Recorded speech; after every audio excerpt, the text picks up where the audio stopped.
Janis Gillham Grady is back, and we have a returning guest, Mike Goldstein, to continue his story about becoming an independent Scientology delivery organization in Denver, Colorado in 1983 to 1985.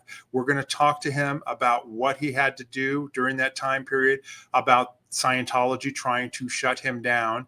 And I think you're going to find, as usual, Mike's stories are very interesting. Stay tuned.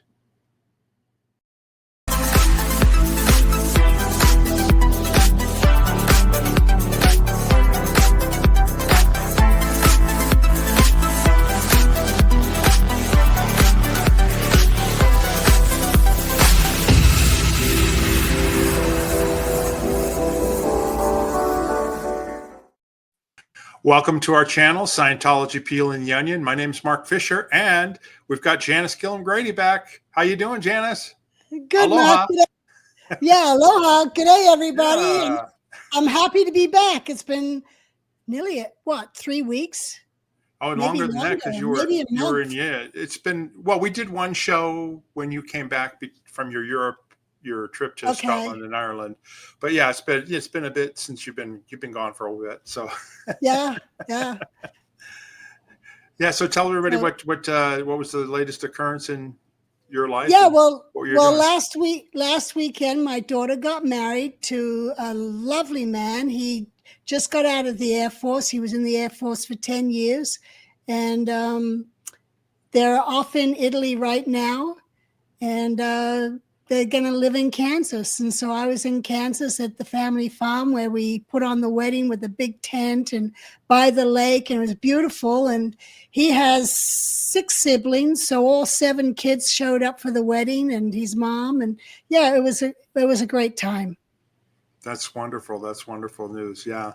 And then the other thing I wanted to mention, I mentioned it on the last show that I did too, is that we are just about to go over 1 million views here in the next few days, actually. So we're going to be doing a live stream, Janis and I, where you can come on, our viewers, and ask us questions and talk to us and that type of thing. We haven't done a live stream in a while. And so I'll be promoting that as to what day that's going to be and what time. But we would just want to let you know that if you're watching this video and just to let you know that we are going to be doing a live stream. And if you want to communicate with us or ask us questions or anything that be on live, I'll let you know. I'll put out some notices and stuff. Yeah, I don't think we've done a live in over a year. Yeah, it's been a while. Yeah, so anyway. So this is special. And you can ask us all the questions you want. Don't hold back, and just come and talk to us. Exactly. Well, just so today's show, we've got one of our favorite guests back. We're continuing his amazing story, Janis. Why don't you go ahead and introduce him again? Yep, we have Gold's back, Mike Goldstein. All right, without further ado, here he is, Mike Goldstein. How you doing, Mike? Good. How are you guys doing? We're doing great. Good. We all got the Hawaiian shirt episode going on here, so that's always good. Yeah, I've got orange to match you and yellow to match Mike.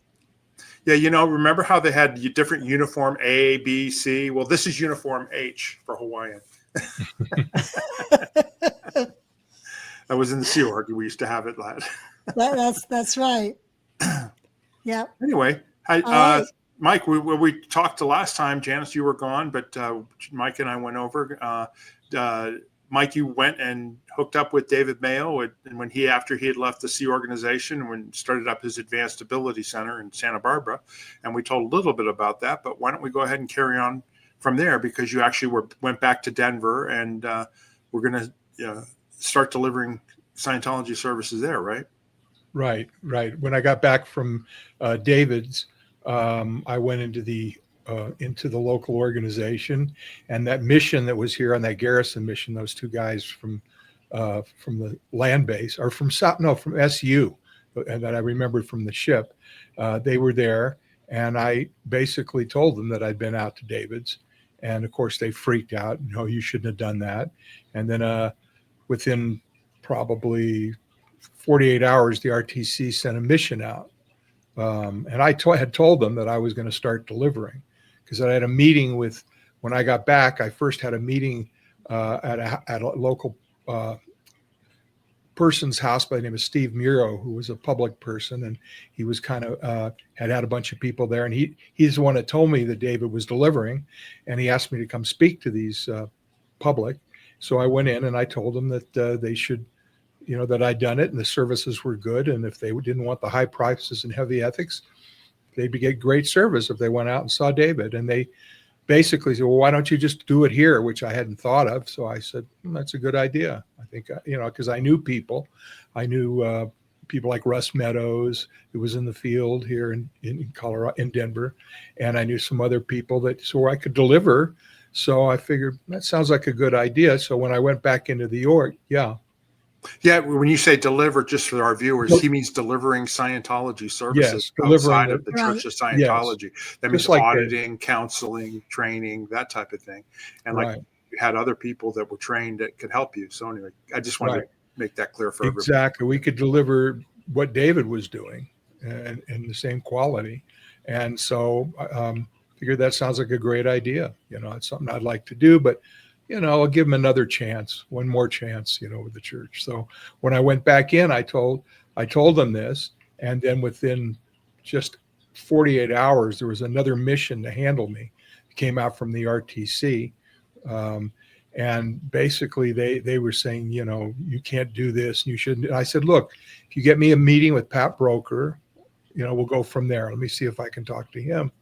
And of course they didn't. So when I didn't hear back, and then I got redeclared, so I figured, okay, that's it. We're going to start doing something like that. And at that point, the church, as you had mentioned before, a lot of the this plants they would send into the different independent places and stuff. I hadn't even had my place open yet, but they had to figure out a way to get to me, and they came up with this idea where all the people that were on the Book One course, all the Scientologists, they decided what they'd do is get these people to demand refunds from me. Because if they could do that, they could break me. Because I just spent the last several years and had a lot of those people, and of course the majority of the people that were doing our course were Scientologists. We're doing the Book One extension course. So. And these people were still in the church, the majority of them. So that was their plan, to get these people to all demand refunds. So I started getting these phone calls, demanding a refund. And I just would tell people, I don't do refunds. No, I never offered them, and I don't do it. And then I just put a message. They call it, but I just put it on automatic or something. I had it on a machine, and I didn't even bother, with it at all. And I just continued doing what I was doing. So their next move after that was they wanted to take me to court, right? And they got these individuals because it was only $350. So they had to go to small claims court. Yeah, it wasn't a lot of money. No, so they had these people going to small claims court to demand a refund from me. Well, apparently what they were going to do is start locally, with the local Scientologist, and then see how that went and go from there. So several of these people filed with small claims, for me, and I kind of freaked out. I didn't know what to do. So I went to my lawyer, who had been the church's lawyer, and I said, what should we do? Should we, kick this up to county court? And he said, definitely not. He says, that's their whole idea. They want to break you. And there's no lawyers allowed in small claims court. So keep it there and handle it that way. Because you don't want to be paying me a lot of money. I'll just advise you, So just go in there. And his advice was, this is just a business. You're not part of the church. You're survival services. You're a profit-making corporation, and you just treat it like a business thing. It has nothing to do with any of that other junk about declare and all that kind of stuff. Just keep it straight. So he helped me compose a response in writing that I would give the judge when I went in. So I go into the first case, and of course, these people have to file where I am. So all these Right. cases are going to be going to the same place where I live In Colorado. in Colorado, in Aurora. That's where I live, and they had to go to the same county court, and they would also have to go to the same judge, and since there's no, I can't remember the term, but there's no precedence in small claims. Mhm. Each one has to be handled separately. So I mean, so they would take up my time. So I went into the first one a little bit concerned. And of course, the person's saying, well, he's no longer a member of the church and I don't want to do this. And he's a bad, all this kind of weird stuff. And I just hand the judge this letter. It says, look, I'm just a business. I'm delivering this.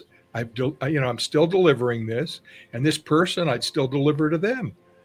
So I've done my part. I don't think that I owe a refund. Well, so the judge finds completely in my favor that I don't owe the guy anything. But they've because already, you basically have delivered the seminar that you promised you would deliver, right? Right. Or with no promise of results. It was just, it like didn't have anything to do with that. Yeah. It has, well, and they weren't even complaining about results. Their whole thing was that I'm no longer a member of the church, so it's not according to their religion that they can do this or something. And it had nothing to do with a business or anything to do with, reality. So the judge basically just says, this guy. Not only that, some of these people they had coming in hadn't finished the extension course, but I was still delivering it. I said, I'll be glad to deliver it. We're still delivering it. If they choose not to, that's their thing, but I'm still here doing it. Right. So the judge finds in my favor.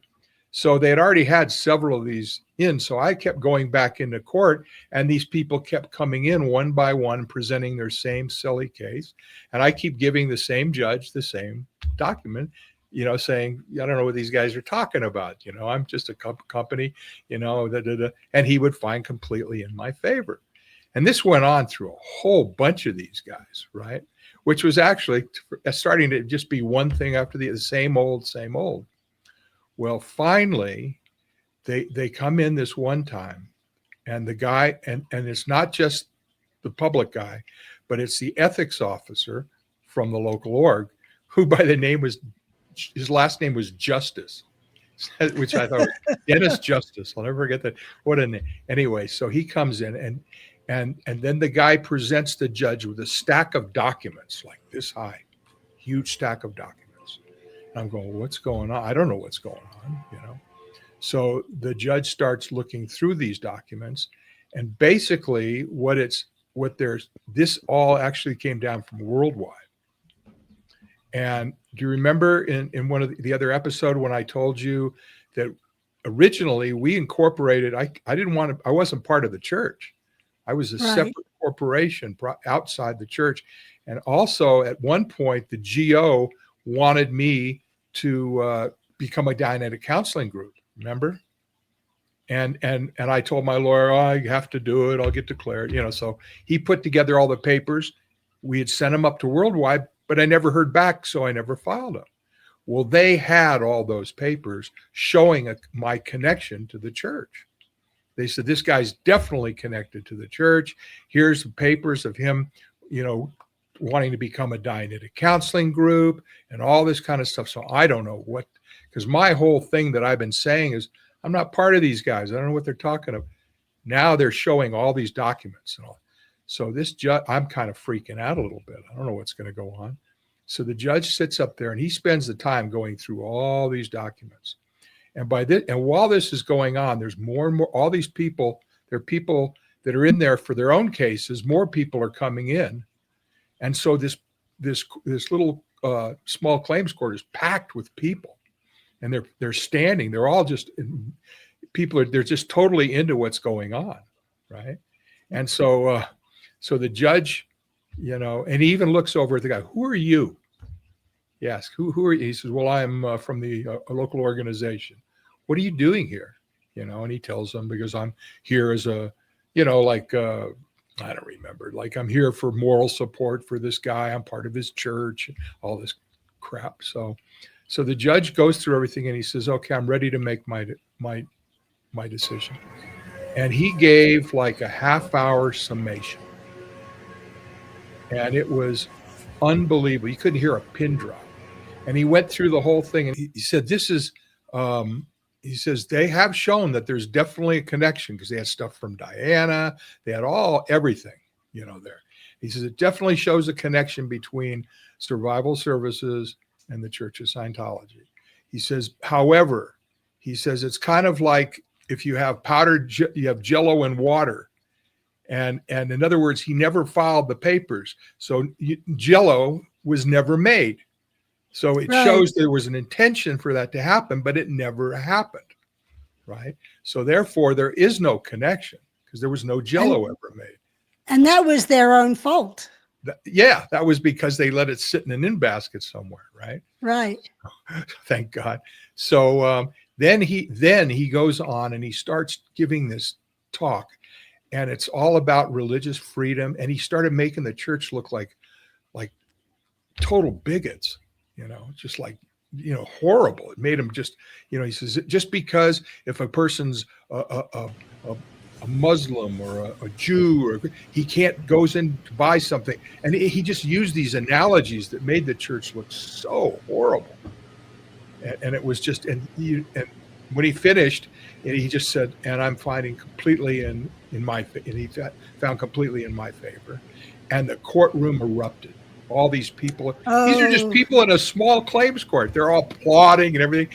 And you can just see these Scientologists just shrinking down. So the judge gave his summation, like I said, and he basically found completely in my favor. He'd made the church look like Nazis, and it was just, and the whole courtroom of all these people just erupted in applause and standing ovation. It was just, and it was like, this is a small claims court, and these people are just, they don't have anything to do with any of this. They just loved it. And you could just see all these, because there were some church members, they just all shrink, down. And so I get up, we go up to walk out, and the court, the person who does the court recorder, she called me up. She says, "Oh, I've never seen Judge so-and-so so excited. This is so wonderful. Would you like a copy of?" I go, "Of his summation?" "Yeah, sure." So she gave me a tape copy of it. So, and I later had it transcribed. And I went to look for it today so I could read some of that stuff, but I couldn't find it. I don't know where it is, somewhere. But it was just incredible. And of course, after that, that was it. None of they had no other cases that they canceled everything. That was it. And what I spent on the whole thing was less than $1,000 in legal fees. Wow, that's very good. So, and then for that kind of stuff, I never heard stuff from the church. They stayed away from me, even when I started for a while. Even when we at least it gave us time to start. I started with our own independent group, which was still being called the Independent Field at this point. And I brought in Russ Meadows, and there's a picture of some of the original people that I'd given you, of Russ and Bonnie. But Bonnie really didn't work there. She had her own job doing some sort of working for a printer, but she did all of her printing, for her stationery and all that. And we had other people come on, people from the old mission, had the old ED of Narconon come on staff, and the ED of the Greeley mission come on, and then several, and we had the people, I had the higher tech people that were trained at Flag, that kind of people, where we could deliver everything, but I wanted to be able to, to deliver to a lot of people, and keep Russ, mainly CSing, which is what I wanted him to do. And so what I looked for, I found, really experienced class 4 auditors, people because if the guy's really good and experienced, you can train him on anything, all that other stuff they had to do, that was baloney. And like I had one guy who had been in the Sea Org out in the PAC area, who was a class 4, who was an auditor there on one of the ships, like the Excalibur or something. And he made it his mission to just audit staff, Sea Org members, because they weren't getting their auditing. And that's all he did, was just audit as many people up the bridge as he could they couldn't get any auditing of the staff until they offloaded him. And then I had an old class 4 from St. Louis and from Denver and some of the real top, people that would come in that we could train easily to deliver everything. So we'd have plenty of auditors and supervisors. Yeah.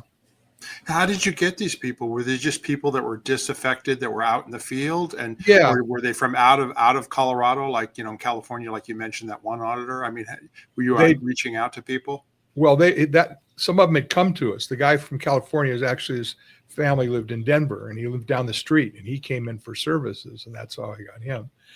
There was another guy from St. Louis who had been there and was in Denver. I knew he was there. And he left about the same when I called him, and there were other people. So it wasn't that hard. And I knew a lot of people from other areas from just doing the book 1. You remember one of the things we did is we traveled to orgs and missions all over the U.S. and Canada. Right. So and I knew some people and knew some people. So I knew people that were leaving, and I knew top 10 tech trained people, like from Miami. There's another guy from Miami. So go ahead, Jen. There's also a lot of word of mouth, of the disaffected or talking to each other, and especially when they find out they're reasonable prices and they're not going to go bankrupt trying to enhance themselves. Exactly. And at that meeting that I had in Denver, a lot of those people were from other places, and the word of mouth kind of spread.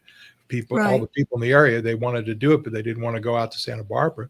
And they knew if I delivered, it'd be a good service. So they came there, and then they knew people. And that was a question I was going to ask. What services did you actually deliver? Did you just deliver like the lower grades, or we delivered everything Mayo was. Everything. Which was what? I mean, just it was the grades, all the way OT levels. Yeah. Everything, and including knots. Including everything that was called that, we, of course, we were like David, we never used any names of the trademark names, but the people I had like David were trained already. It wasn't something where they needed to get, and we never did get the Robin Scott materials. Thank God. I never had any, he never sent them to us for some reason. So how about, did you also open up a training area too? Or well, when we started, here's what happened when we started out of my house. Okay. And so we started using the upstairs. Now I mentioned before, I had the basement that was unfinished. Well, we basically finished off the basement pretty quickly. The guy who was the ED of Greeley also was a contractor, and he knew about how to frame and everything. And he and I framed the basement. Then I had another guy who was a finisher from the mission, and he and his sons did drywall and finishing and that sort of thing. And then I had somebody else who was an electrician, someone else who was a plumber. So we did the whole basement pretty quickly. And I put in two bedrooms down there, which of course we were using as, they had to be for, I wanted them for later too. So they were bedroom, but that we could use for auditing rooms. And we made sure they were all soundproofed, because we were using the ones upstairs too. Right. So we had 5 rooms. Yeah.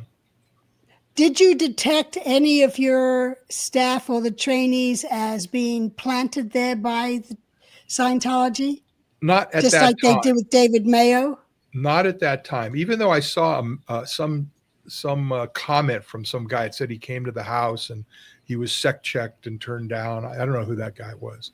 And because as far as I remember, we were not doing any kind of sec check. Right. I'm not saying he was wrong. I mean, I don't know. I don't remember that. But I don't remember, we weren't doing that sort of thing. We did have one auditor for a while that was a problem that I got rid of very quickly. And then that was the last I let anybody else bring other people in. I made sure that all the people we were doing. So that person who made that comment, that may have been the problem he ran into. Sorry. Anyway. So there were some people in the field that were left that weren't the greatest, people like that. And Alan Walters was one. I say that because I cleaned up a lot of people that went to him that were screwed up and came to me afterwards. But anyway, overall, it was a really good operation. We were just packed this house. My kids' bedrooms were used during the days, So we had and then we had, once the basement was built out, we had our course room down there. And then we had the 2 auditing rooms, which were soundproof. We had a course room and supervise. And that's what we were doing, but we were packed. And Rebecca was all part of this, your wife? Yeah, sure. Rebecca was, yeah, she was auditing and doing that sort of, and doing stuff with the course and qual. Yeah, it was basically the people that were kind of really running things were Russell and Rebecca. And then did you basically run in the organization, like keep track of the finances? And yeah, I did pretty much. Pay people too. Like, did you have to work out obviously you worked out price lists for the services, and then you had to pay these people as well who were delivering, right? But at that time, I mean, it was unlike in the church where they always had a 2-to-1 tech admin ratio. You had all these I just handled it all. All of my staff were tech people. I did, it's like, and John, of course, John Galusha, because he was there, and he was also being trained on things he hadn't been trained on, things that he wasn't around for. Were you still doing seminars with him, or was he still doing that? No, this was not at that time. Okay. Not at that time. Most of those, of course, I always delivered to the book one guys that said stuff in, we did that, but not too many of them we delivered to most of them that were still, that were out of the church, and the ones that were in the church, of course, all disconnected, that sort of thing. So John was spending his time just, getting updated on stuff that he wasn't trained on, which was obviously fairly easy for him. A lot of, wasn't any big deal.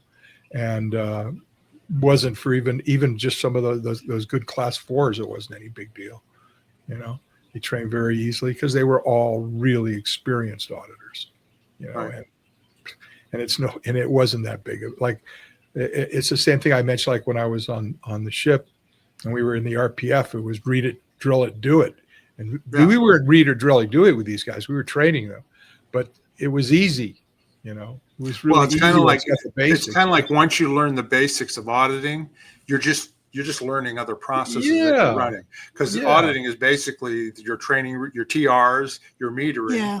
Right. And then the rest is here. Ask this question. Yeah, exactly. It's like when on the ship, if you have somebody good directing you, like I had Leon Steinberg on the ship. Mm-hmm. So it was very easy for me to learn all that stuff because he was fantastic. But, so for these other guys, it was a piece of cake, and we weren't like I said, we were training them, but it didn't take that long, and so we had these people come in. Eventually we even had the old mission holder, Marge and Chick Chiclacos, the old timers. They had been on the Class A course on the ship when people were getting thrown overboard. You remember? Yeah, my mother was one of those. She was on that Class A course, and she got thrown overboard. Well, when they did that with these guys, they said that's it, and they left. And then they came to Denver. So I figured we gotta find someplace. So I found this wonderful place in this area of Denver called the Tech Center. Anyway, in this great area, and in this building, which was one of the oldest buildings there, and we were able to get 5,000 square feet. It was already divided up. The building had been owned by a teachers association originally, and so they had all these small rooms already broke. Everything, we didn't have to redo anything. We had lots and lots of little offices. We had a reception area, and we had a big room that we could use for a course room, a small room that we could use for qual. I mean, everything was just like somebody laid it out for us. And I made a deal there with the guy because they were having problems. I told him, I'll manage part of the building for you if you give us this at this rate. So we got a really good rate in this prime area of town. And it was just, and once we were in there, we really exploded, right? Because we had so much space and it was so beautiful. And so that's when we started, when you mentioned plants, that's when we started getting, we'd get the guys that would come in, but I could always spot them. We never sec checked them. I'd interviewed everybody that came in. Right. And I could tell, by talking to them. By the time I was through, were these people that were former Sea Org members or people that you knew? They were all local. They were all, Okay. no, these were local Scientologists that they were using. Yeah, so it wasn't like Mayo's where Bob Midoff and Sammy. What was her name? Sammy? Janis? Well, she had several names. She used to be Sammy Engelhardt, Sammy Lewis, Sammy Midoff. And We were not one. on their radar for some reason, like Mayo was. He took most of that heat. We were just not. But we were delivering quite a bit because I would also, what I would do is we'd go on tours. And I would go out like I did with the book one to these orgs and missions. I'd have somebody set it up, and I'd go in there with, like, say, Rebecca and maybe one other tech person. I go in there and we do like a cleanup on people and then a tech estimate. What do you mean by tours? Wait a minute. Like just in Denver, or where were you going? No, I would go. We California? went to Phoenix. We went to California. We went to Albuquerque. We went to Miami. I went to the Scientology Phoenix mission or organization. Well, what had been to that area, because I knew people from the missions and orgs. You're talking about people. You were there looking for people who used to be in because they were out. Yes. Right? Oh, okay. Right. So you weren't actually going into the orgs. No. From having been in the orgs and missions, I knew people in these areas. I knew ones that had left. They were calling me and say, "I want to come down." And then when we'd have somebody like that, we'd set up with them. Well, why don't you get the people that have left there, and we'll come in and talk to them and that sort of thing. Yeah, and it was a fertile field. It was a fertile field during that time because that was after the mission holder, blow up and they were getting rid of people and declaring people and this and that. And so there were a lot of people who were really upset and had left Scientology, but they were out there in the field. Right. Yeah. And for some reason, the church major wasn't paying attention to this. I guess it must have freaked them out so bad what I did in that court with them that they just stayed away from me. And they put most of their attention on David and some of the other groups for some reason. And the other groups weren't even big, And so we're doing tours, like I said, around the country with these people, bringing them, getting them to come down to Denver. I remember in Phoenix, the Pope, I don't remember the guy's name, but he was an old timer, old time Scientologist, and he had a house out on the desert. And we went out, surrounded by swirl cactus and everything. And people, and no air conditioning. And it was like in August. God, so hot. All he had was fans during the monsoon season. It was horrible, but people didn't seem to care. We were just there for a few days, then we move on. What did you call your organization? The same net. Well, it was Survival Services International. It was the same corporation. We just now were delivering, which still exists, by the way, but we were at this point not just delivering the book one. We were delivering everything we were delivering was still under the same corporation. What would you say that you were delivering? Like you weren't saying we were delivering Scientology. No, we were L Ron delivering Hubbard, whatever. No, we're just delivering. We're just delivering these services for you. That's all. Right. People knew. We didn't have to publish anything like that. Just made sure. No, because the whole point was you don't want to violate their trademarks or copyrights. Otherwise, right, exactly. There were some idiots that would. I remember there was a guy in Elmira, New York, by the name of Harry Palmer. He started something later called Avatar, which became very big in the field. There's some seminar, but when he ran the mission there in Elmira, New York, for example, and when he decided to go independent, but he left the Scientology sign up. And he left everything up. And of course, they come and he calls me on the phone. What should I do? I go, you're using their trademarks, you idiot. You can't do that. So I guess then he went into a deprivation tank and came out with this thing called Avatar and got a lot of people involved with that, which was a mixture of whatever. And, but there were people that just did stupid things like that. But, that was the only thing. You don't want to violate those kind of things. And of course, David didn't, like I mentioned in the last show. The only problem he had was because that guy had sent him materials that they could connect. Robin Scott sent him materials, and they tried to take him to court on racketeering, which they didn't win because David finally proved he didn't need that. But it cost him years of time and money. Well, even after he shut down the AAC, is that what it was called? Yeah. And Stability Center. Yeah, even after he shut that down, they were still chasing him. Oh, he yeah. he was living down in the Caribbean or something. Costa Rica. And everywhere he went, they were trying to get him in jail for growing pot and different things. I know. I talked to him down there. Last time I talked to him was down there. Right after I talked to him a few times when he was in the middle of it, then when he won finally. But after he finally beat him, he didn't sound too good because it just wore him out, you know? Yeah. Yeah. That was Miscavige. Miss David Mayo was public enemy number one as far as he was concerned. Right. He was the only one really who could challenge, technically, after LRH died, so it was just like he had to smash him. You know what I mean? So wherever he went, it was like he was going to, put him down. But let's correct something there, and that is when David opened up, Hubbard was still alive.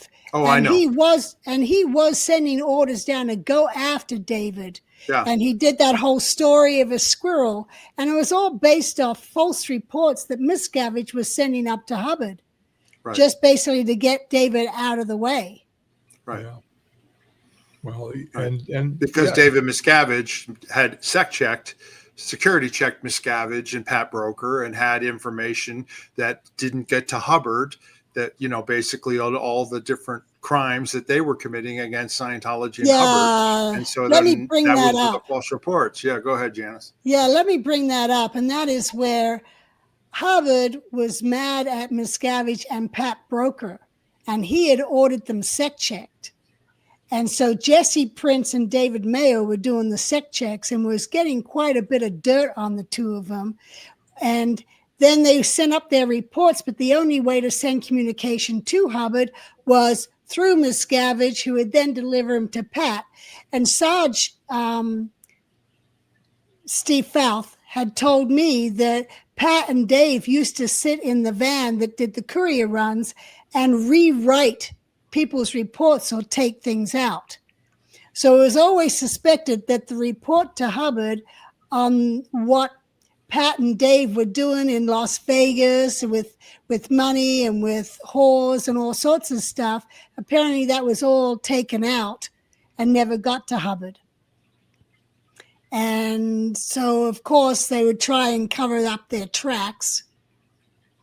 And so they were going after David big time because he had dirt on them. Yeah. Right. So that's where their attention, the church attention, was on David and some of the groups that were connected with him. Right. And like I said, and it was considered competition, because you're, like you said, they were delivering services at much lower rates and prices than Scientology was. So it was like, we've got to snuff this. This is RTC's baby, man. They're violating our trademarks, so we're going to prove that we're tough guys. Yeah. Now, Mike, do you remember Ernie Martin? No, I don't know. I do. He was the brother of Knox Martin, who was a very famous artist, and he had painted the mural on the side of Celebrity Center. But Ernie Martin, he had been a matador, and I remember him at St. Hill showing up in his matador outfit. And anyway, he became an auditor, and later on he left the Sea Org, and he had married a 16-year-old girl and gotten her pregnant. Anyway, he set up his own squirrel group, so you would call. But Scientology, the GO, for a men's, sent an ex-Sea Org member in there to work with Ernie and report on everything he did. And this guy was undercover for 8 years, reporting everything they did. And he was right. He was auditing just along with everybody else, being one of them. But meanwhile, for 8 years, he was reporting on them, and no one suspected. They didn't even know it. Yeah. Well, I'll tell you, like I said, they did not put their attention on me for some reason at that time. Well, then it sounds like you were doing well and making money and being successful. We were doing great. We were delivering. I mean, it was fantastic. And why they didn't, the only thing I could figure out is they had too much attention on David and the people working near him and some of those groups that were all involved with that. And also the fact that what I did with them in court, just somehow that freaked them out a lot. And they were just afraid, they just didn't want to mess with me. I think part of it. But once we were in the building and we were doing it, most of the any kind of planned activity was local. They would send through that.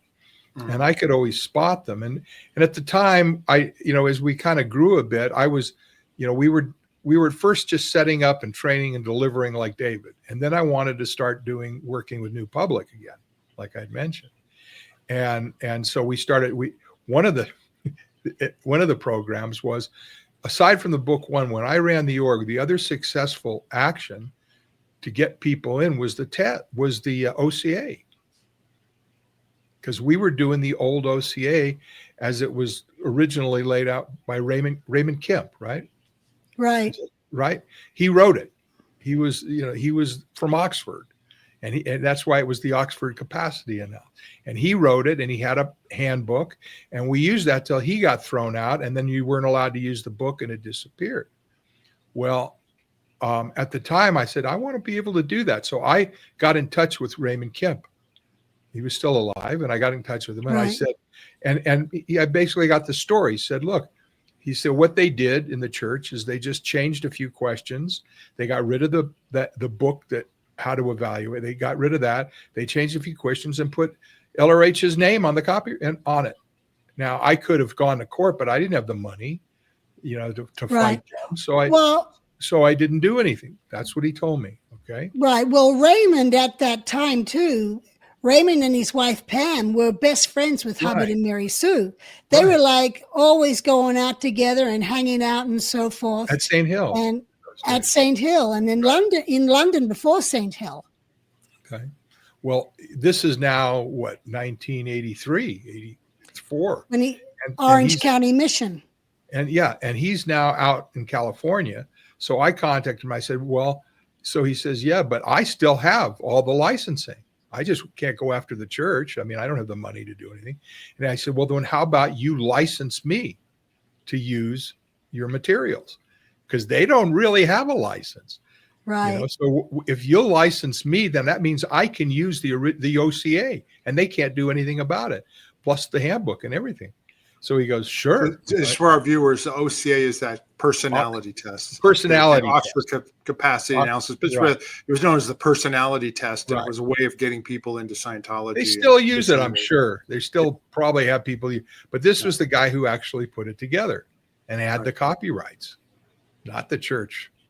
Right. So he gave me licensing written up. I paid him something, not a lot.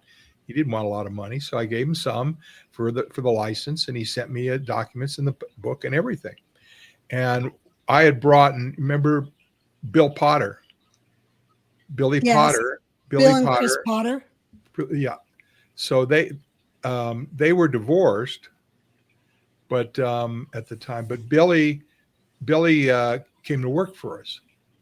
He was my only other kind of admin guy, He did stuff with sales, and he also was very good at computers. He'd gotten very good at that. So one of the things we did is we took the old OCA, the book, and put it, and this is like, just in the first computer, this is like we had a Trash 80, computer, and he put a program together to where we could just put it in there, and it would spit out an evaluation. That was one of the things that took so much time when we were in the org, was you had to sit and you had to go through the whole thing and do an evaluation and write it all up and then bring the person in to do it. Well, he put all the information in, and we could just do an evaluation like that to go over, and we just have it within minutes, And so what I did was I took the OCA, and there was a big paper in Denver that was called the Westward. I think they're still around, but it was one of these papers that you see, free outside of restaurants and in restaurants. Right. So I took 2 pages, and we printed the OCA in 2 pages of the Westward magazine, so that people could just do the test and then bring them in. Oh, that's wow. Well, so, no one else thought of that. So it was like unreal the amount of people we started bringing in this OCA, and of course the church is going out of their minds because we're we're doing this in a low, they're going crazy, but they can't do anything about it because they know they don't have the copyrights. Right. And I'm licensed and they're not. So we had started making all sorts of contacts, and people would come in, and then we get them on, and as far as book one, I got to tell you, at that time, the only person that was really delivering any kind of book one was me, because John was busy doing other stuff. And, he was busy in the HGC, auditing, right. so to speak. Wasn't the HGC, but you know what I mean. That's the old term we used to call for that area that people. So he was just delivering, and so I was doing that with some people that would come in, and we just get them on to their first steps, and so that was going great, and it was like that kind of stuff that was local. That's when they started sending people in, right? They start sending the plants, but all of them would have to go. Anybody coming in would go through me. I'd make sure I'd sit down and talk to the guys. Anybody coming in, even people that Billy was talking to, and I could always tell. I could just tell who was and who wasn't, and I just question to the point they just squirm in their chairs and then leave. But one of the things, this was an older building, so it had those. What do you call? In the ceiling, it was just like a drop down. It wasn't a real ceiling. It was like a drop ceiling. Yeah, you could push it up, and you could go with up the tiles. With the acoustic tiles. Yeah. Yeah. So what they would try to do is come in at night into the building, break in, and try to come into our offices through the ceiling. That kind of a thing. But you'd fall through those things. They were so there was metal or something. I don't know. It was one of the oldest buildings in the tech center. They could, in fact, later on when they couldn't, had a hard time tearing it down. It was all brick and cement and rock. It was like one of these old buildings, but it was in such a way, and the outside was all these rocks, so people could climb them. In fact, at one point, mountain climb, people who are into climbing would climb this, come out there. And so there was right next to us, the same people that owned the building, they also owned the hotel. There was a hotel called, what the heck was the name of it? Heritage Hotel? I don't know. But they own the hotel. So I hired the security guards at the hotel to watch our office.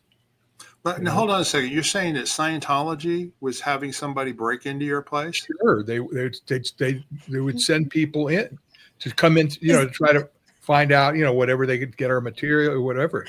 So Mark, don't be surprised. Well, no, I'm just saying, but how did you find this out? That's basically what I'm trying to. I don't remember exactly how we found, but I found it out once because we saw somebody doing it and trying to come in, and then they left. And so at that point, I knew what they were doing, so I hired the people that handle security for the hotel because they're there 24/7. So I said, I'm going to hire you to watch out for anybody coming in office. So they caught these Scientologists coming in trying to climb the rock, and they basically called in the police, and they handcuffed these guys. They called me. It was a night, and I came down, and they had all these guys in handcuffs, and we just sat and joked about the church and everything. And these people are just squirming, as they arrest them and take them away. So it was stuff like, to me, it was all kind of fun, because they were so bad at what they were doing. I mean, it wasn't like I said, probably wasn't the same guys. It was just local geo and that sort of thing. Right. Well, it's like they think they can infiltrate the IRS, so they can infiltrate Mike Goldstein. Yeah, sure. Yeah. And, we had a lot of security. Yeah, we had a lot of security. We had a special, we punch in, they come in. I had those guys watching 24/7, so nobody could get in, So, it was pretty, it was just some other little thing we had to do to just make sure everything was okay. And so how long did this go on? That you were. This went on basically your organization there for about 2 years, because we really started in about 83, and we were there. It's going till about 85. Okay, and like I said, things are really going pretty well. This was really great and everything. And so you had a lot of people, that were without the heavy ethics and without the high prices and they were getting up there, they were getting through everything rather quickly. Right. Right. Same thing was happening with David. Same thing was happening with those groups. Now there were a lot of, in this independent field, there were a lot of people that were doing spin-offs of a lot of, doing some, channeling, for instance, that was a big thing in the independent field.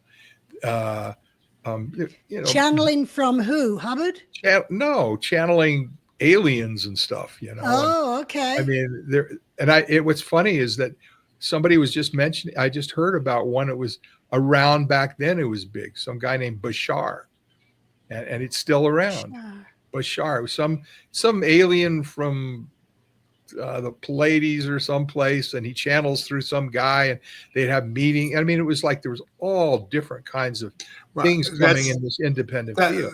That's like my dad and his wife, who left Scientology in 1979 and shut down their mission because they met Jay-Z Knight, who started up Ramtha. I don't know if you ever heard of Ramtha, but she would channel this ancient warrior named Ramtha. And my dad and his second wife, they followed Ramtha until the day he died in 1996 up in Yelm, Washington. You know what I mean? Right. So, yeah, I mean, it's like, my dad was always searching, and obviously they went this other direction. I mean, I don't know. Anyway. Bashar was one of them. With those, he was very famous in those. Yeah, and they would go all over the country. This guy with him, the guy that channeled him, and then they had other ones. Like I think there's one Abraham. There were all different ones from different, telling people what they, Anyway, so but there were a lot of different, things going on in that independent field. But at this time, you had there were the places like David's and ours that delivered people what they were, what they wanted. Right. It was, and they were the only ones in any kind of competition with the church. But by this time, within 2 years, you had a lot of people that had finished everything. They'd finished through advanced level 7, right? And within Scientology, there was nothing above OT7. Right. There was no OT8 yet. There was no OT8. There was no 20 levels above OT that will not be delivered till there's enough. That was all just BS. Right. That in order to get people, show people that there was more to do, and nobody would question it in the church.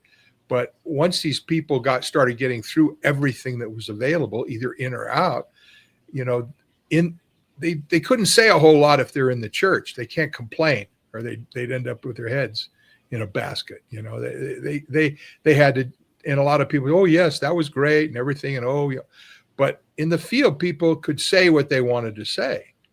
And even in organizations like ours, and we knew we weren't PRing anything, so people were saying, look, that's great. I'm sure glad I was able to do all that. Thank you. That was great. But I still have problems I had when I walked in the door that had never been resolved. And I never got these abilities that I've been reading about in this stuff. And I'm not exterior full perceptics, and I don't, but they wouldn't say this stuff in the church. So It was, I'm glad I did it. And I did it with you, and I feel good. But where do we go from here? And of course, the people like Mayo and like us, and you're going, good. Where do you go from here? I mean, even it's like that was the whole point. Bill Robertson, he had set up his Ronzorgs out in Europe, so he had that going. But it was also, where do you go from here? And by that time, the name Free Zone had come about. Right. It was called the Free Zone, and you know who coined that word, Free Zone? Bill Robinson. Oh, okay. He's the one that came up with that. He's the one that coined the word. Captain Bill came up with Free Zone. And you know where he got it from? No. A Stephen King book called The Stand. Oh, okay. Oh. It was a book about this devastating thing that happened in the world. Where people all were dead. Most of the people were dead, and like some kind of bug or something like that, like COVID, something really horrible, and all these people died, and then the whole world is all different. And then there's the good guys and the bad guys, and the good guys the bad guys are are run by the devil, some guy named Flag, and that's Vegas, by the way. That's where all the bad guys were. It was in Vegas in his book, and the good guys were in Boulder, Colorado. And don't tell anybody that we're the bad guys here. I know. Well, you were. Yeah, that's right. Well, so in the book, that was the thing. And the good guys in Colorado, when people would come to that area was known as the free zone. The free zone. Yeah. Okay. All right. That's where he and that book came out before that. So that's where did he come up with Sector 9? Well, this is something like before when we had the when we had one of the other podcasts we did, when Bill left the Sea Org, he didn't have anybody, and he came to Colorado because of John and I, because John had got him into Scientology at his mission, and then I'd been working with Bill all these years, including when he was in LA. So he came to Colorado. He didn't know anybody else. He came on his motorcycle. I think I mentioned that. First time I ever saw him out of uniform. I swear I thought he slept in the thing. And he didn't have any place, so he lived in my basement, which was unfinished at the time. We just set things up for him. And at the time, we were still doing the book 1, like I mentioned before. And Bill was telling us that he was in communication with LRH. And we'd been trying to get something to him for book 1. And so and there was no reason not to believe that he wasn't. And he was going out and saying he would his telex communication with him. And I mentioned this before, right? And we talked about it. And so when he and once I finally caught him when I refused to do an LRH order because it was really stupid, about making some silly announcement at one of our big events, which I wasn't going to do. So I wanted to send a query up to LRH saying, I'm not going to do this because it's, it's dumb and I won't do it. And I think it frazzled him and he went back down in the basement and came up with an answer. And I said, wait a minute, I don't have a telex machine in my basement. What's going on? And he admitted that, well, I really haven't been in TelexCom. He's actually in a mothership in orbit and has been communicating to me that way. Okay. So, okay, whatever. And if that's it, that's fine. I don't know. Any more than I ever, invalidated people with a channeling. I don't know, but I'm going to treat it just like, that's the whole idea. I'm going to treat it just like, if it is true, then it's just another person. I'm going to do the same thing I'm doing. You know what I mean? Right. I'm not going to be, oh, no, that kind of a thing. And because like one of, a lot of these things were like that. People would, it would just be some guru, somebody that just wanted to get people to follow them, Here it is, 1985, and people are going, where do we go from here? And so this became the next thing. David then started going his direction. Bill went his direction. We went our direction. And a lot of other people went their directions. But this is where, from a technical standpoint, from where do you go from from everything that was available in Scientology, where do you go from here? That was a point where mainly it was where they went, where David went, where the church went, where Bill went, and where we went. Absolutely. All right. Well, this is an interesting story. I mean, I had no idea about this independent. I mean, Janis and I were other under it. We were at International Management trying to run Scientology. All right, Janis, yes. I was out on the golf course chasing gophers. In 85? In 84, 85? Oh, no, 84, 85, I was over SMI. There you go, Scientology. But earlier, earlier when the whole go after David Mayo was happening, I was mouthing off and in trouble. Yeah, no, I get it. But it's just interesting to hear this because just so you know, Mike, I didn't work in RTC at that time. I worked for Miscavige because it was separate, right? But Jesse Prince and Vicky Asnerant, they were intimately involved in trying to take down David Mayo and the Advanced Ability Center and people like you know what I mean? And basically you guys were all squirrels and we got a squirrel buster and get rid of them and all that. So it's interesting to hear from the other side of things, you guys actually were delivering services and getting people, counseling and that type of thing. It's interesting to me. I have to mention Janis's complete liquid multivitamins from Outback Natural. Now is the time to get your liquid vitamins, like we've mentioned before. Very easy to take. It's 2 tablespoons, right, Janis? 2 tablespoons, yeah. 2 tablespoons a day. It's you keep it refrigerated. It's peach flavored, or I just pour it in a little shot glass and then I drink it, lick it the insides, and drink the water afterwards and all that.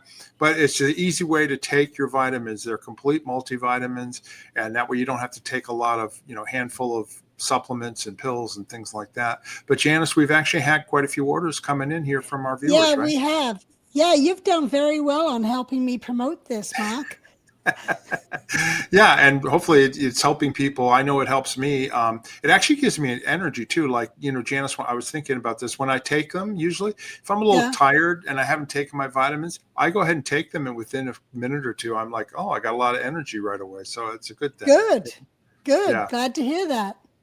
You can order Outback Naturals complete liquid multivitamins right here down below. There's a link in our description. Click on it, and you can order it. Janis ships them in the United States, and we'll ship them out to you. And then, of course, also, Janis, you have them available on Amazon and places like that, and also at your website, right? Yeah, my website, outbacknaturals.com, eBay and Amazon, and here, and also vites.com, vites.com. That's great. That's great. Well, we're going to have Mike back again soon. We just want to mention to everybody, if you haven't already, please subscribe to our channel. Hit that like button. Hit that notification button. Rock slam it. The notification button and the like button. But it helps get the message out, and that way you know when another video comes out. And we appreciate it. We've been adding quite a few new subscribers. And then don't forget, we're going to be doing a live stream here later this week. If you don't see the live stream live, you can watch it later on. But basically, we're about to hit 1 million views, and we're going to talk about, our favorite shows and things like that, and let you guys ask questions, and we will answer them live. So anyway, I'll be promoting that here soon. So I just wanted to mention that. If you have any questions or comments about today's show, go down below and we read them all. Mike does too, and we do answer them if you've got questions, things like that. And if you want to support our channel, you can buy us a coffee. There's a link in the description. Click on it. It just helps to support the channel so we can put out more of these videos. Okay, Janis and Mike, have you guys got anything else you'd like to say before we end off this video?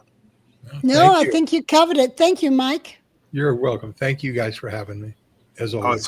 It's always a pleasure. Until next time, everybody. Bye-bye. Bye.